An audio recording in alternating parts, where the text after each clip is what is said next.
What follows are my opinions, and opinions, as we all know, are much like cute, quirky little great aunts who have all their furniture encased in plastic and little dust-covered bowls of solidified ribbon candy sitting throughout the house that, much like themselves, haven't been touched in ages, and yappy little devil dogs that seem to have been bred specifically to urinate on anything that even vaguely resembles a shoe. We all have them and think ours is the best.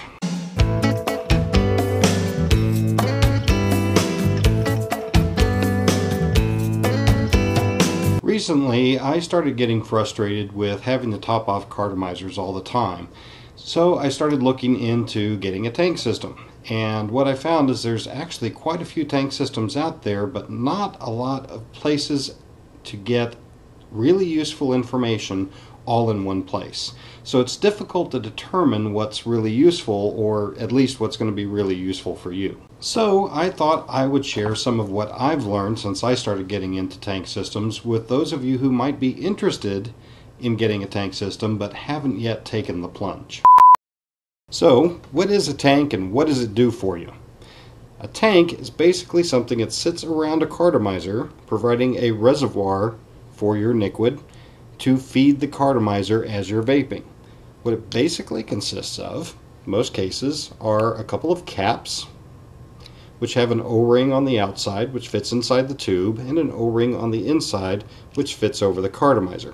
Put a cap on either end of the tube, O-ring seal. Put your cartomizer inside the caps, the O-ring seal around that, and that provides you with your liquid tight reservoir to feed the cartomizer. The cartomizer itself will have a hole or a slot so that the liquid in the tank can get inside the cartomizer. The advantages are you add capacity. This gives you a longer vape time, and it keeps the cartomizer wet so you don't end up getting dry hits. So what are these tanks made out of, and does it really matter to you? The caps are usually made out of Delrin, but you can also get them usually in aluminum or stainless steel. Functionally speaking, it shouldn't make any difference as long as they're well made, but it might make a difference to you as far as the appearance or what you might want to do with the material. The tanks themselves, most commonly made out of polycarbonate, which is good because it tends to be a rigid, strong material. The only real disadvantage to that is there are some liquid ingredients like cinnamon which can cause the inside of the tank to haze or even crack. But generally speaking, a polycarbonate tube is going to last you a long time. If for some reason it doesn't, you might look for someone that makes them out of polypropylene, or grab a syringe that happens to have a size that fits your end caps, and you can cut that syringe into a tube of any length that you want, fit that together, and come up with the polypropylene body, which is going to be essentially chemically inert. It's possible that there's some tanks out there that are made with a glass tube body. I think those are pretty rare. I have seen them even made out of stainless steel, which is going to increase the cost, and while I'm sure it would be durable, I myself would not like the fact that you can't really just look through stainless steel to see what level of liquid that you have left. As you move from plastics into metals, you're going to increase the cost. Whether that cost is worth it to you depends an awful lot upon your own preferences and obviously the aesthetics and the craftsmanship of the tank itself. Just shop around for the right mix of materials for what you're looking for and pay a price that you are willing to consider as fair. When it comes to tanks, size does matter. A lot of websites out there that sell tanks don't necessarily just come out and tell you what size they are. Anywho, if it doesn't specify, most likely the tank is going to be a standard size tank, meaning it's going to fit a standard sized cartomizer. These will hold anywhere from 2 to 3 milliliters of fluid inside the tank itself, plus whatever the capacity of the cartomizer happens to be.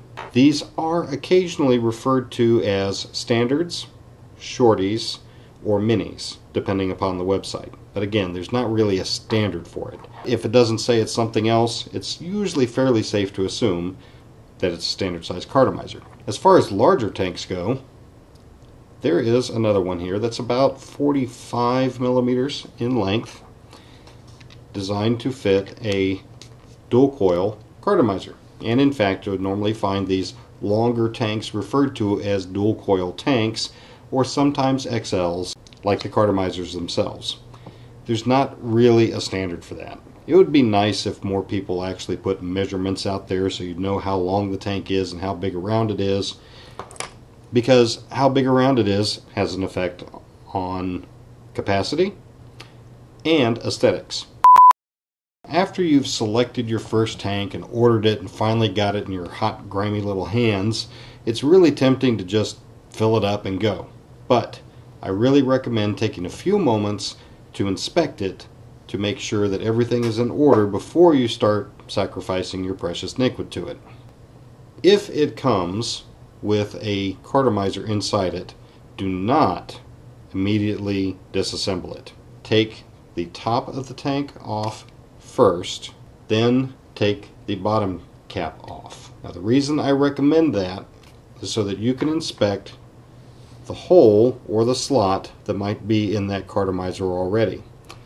If for some reason there happens to be some sharp metal around the hole or the slot that's in that cartomizer, it's probably already been inserted through your O-rings once, and those sharp edges could have caused some damage.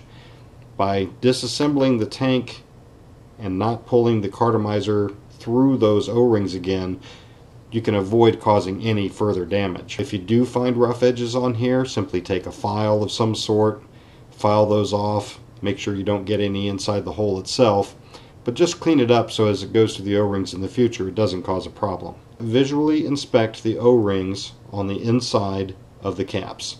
Make sure that there isn't any obvious damage.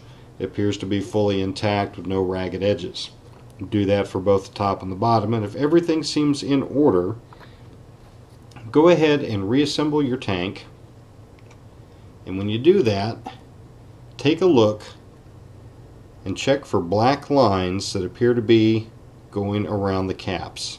As I mentioned in another video, those are basically the O-rings on the outside of the cap sealing up against the inside of the tube. That black line there gives you a good indication that there's a good seal so that liquid won't leak out the edges of the caps. Once you've made sure that the slots or holes in the cartomizer are smooth and won't cause any problems, you can reinsert them into the tank and you're just about ready to go. And if your tank did not come with a cartomizer, you still want to inspect the inner O-rings. Make sure that they're fully seated inside the channel that's been cut for them inside the cap.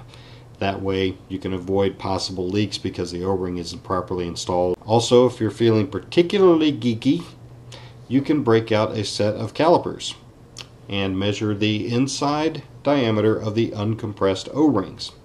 Now the cartomizers that we use most commonly are about 9 millimeters in diameter. Obviously the O-rings need to be slightly smaller than that, but not too much, or it's going to be really hard to get it through. You can measure that inside diameter and you should expect it to be somewhere in the range of about 8.65 to about 8.9 millimeters. If it's much smaller than that, it's going to be really hard to get a cartomizer in there and you risk damaging the O-rings like this picture I'm going to show you. Ragged edges, little chunks out of it, those are things that you really don't want on your O-rings when they are providing the seal that's keeping your liquid in your tank. Bottom line is, it depends an awful lot on your budget and your needs, or your wants, if you've got a lot of budget. If you don't have a lot of resources, but you're just dying to try a tank system, look for one of these dual coil cartomizer tank systems that's out there. Shop around, see if you can find one for $5 to $8. In my mind, that's really about what these should have been priced at in the first place. It'll give you a good taste for what a tank system can do and help you make the decision of whether you want to save a little bit more money for a higher end system. If resources aren't as much of a problem, expect to start at $20 to $25. If for some reason you need higher end materials to match the aesthetics or design of a mod, you can spend a lot more than that. Generally speaking, you're not going to get any greater performance out of an $80 tank than you will out of a $20 tank. So here are some things that I've learned that I'd like to pass on to you so you don't make some of the mistakes that I made early on, especially with a tank that's actually full of liquid. Not a real great time to make a mistake. Drip tips.